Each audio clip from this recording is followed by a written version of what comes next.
Tonight on Metro News, a decision on the fate of our heritage buildings, bringing Portaloos into homes,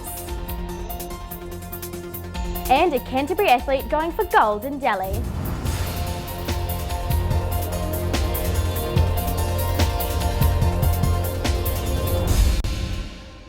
Kia ora, good evening, I'm Gina Grbic. Welcome to Metro News, a local news bulletin prepared by students of the New Zealand Broadcasting School. A hot topic of debate this week has been the future of some of our heritage buildings which were badly damaged by last month's quake. As I discovered, the council's decision to demolish two of our most historic sites has left mixed feelings among the community. Christchurch is a city well known for its heritage buildings.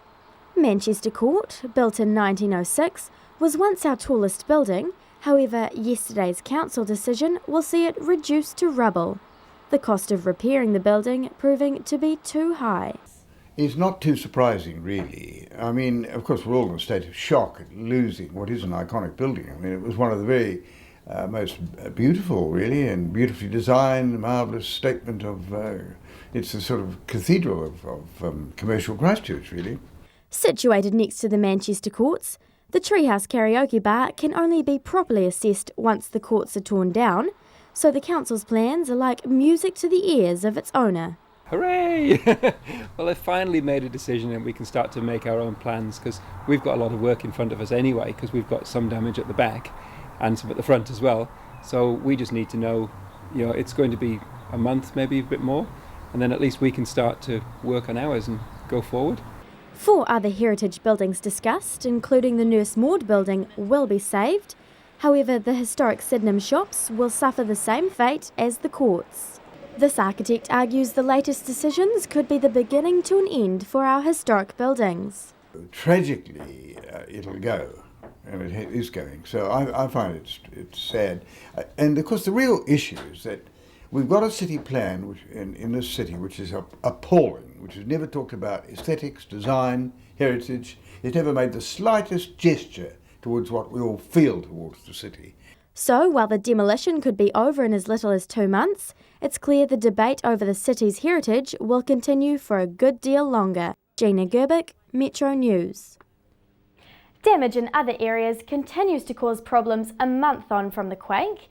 Restoring sewerage facilities is the main focus for the Waimakariri Council at the moment, and as Jonathan Mitchell discovered, in the meantime it's about keeping residents as comfortable as possible. The earthquake's taking its toll on this 100-year-old Kairaki Beach resident 1 month on from the quake. She's finding it difficult to get around, although... No, I really am well looked after.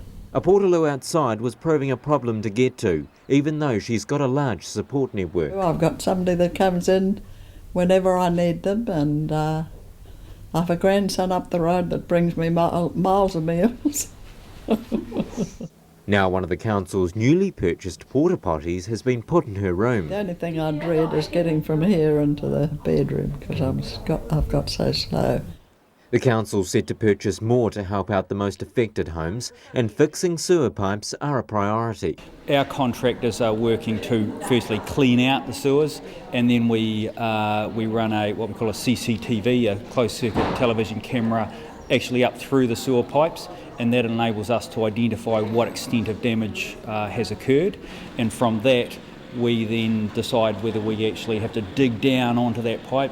This can take weeks, but so far the council have fixed around 40 sewerage lines.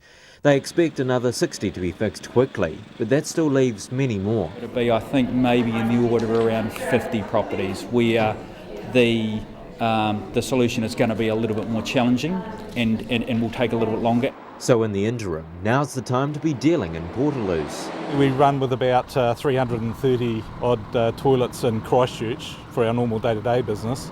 We're currently running around about 1,000. So while portaloo companies are run off their feet around some of the worst affected areas 4 weeks on, getting sewerage back on is key. Jonathan Mitchell, Metro News. Sewerage is also causing problems for our local fishermen.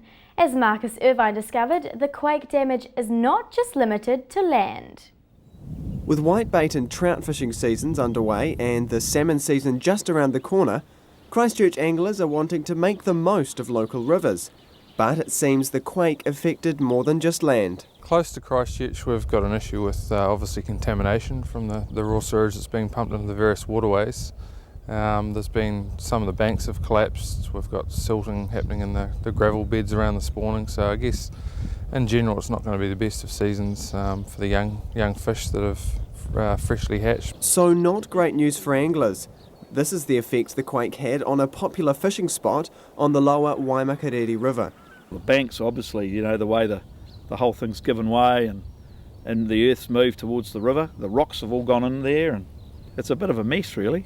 But collapsed banks aren't the main problem. Sewage from quake-ravaged Kaiapoi is being pumped into the Waimakariri River and others until drainage is fixed. The council is working as quickly as it possibly can to try and get rid of the sewage and restore as best as possible to get the sewage back into the pumps and into the ocean outfall. So what should anglers do if their favourite stretch of river is contaminated? There's lots of other places in Canterbury they can fish and they just might have to go a little bit further afield. So for some Canterbury fishermen, it may be a while until the nets are full again. Marcus Irvine, Metro News. Coming up after the break, finding an answer to an $800,000 problem and reducing children's fear of hospital visits.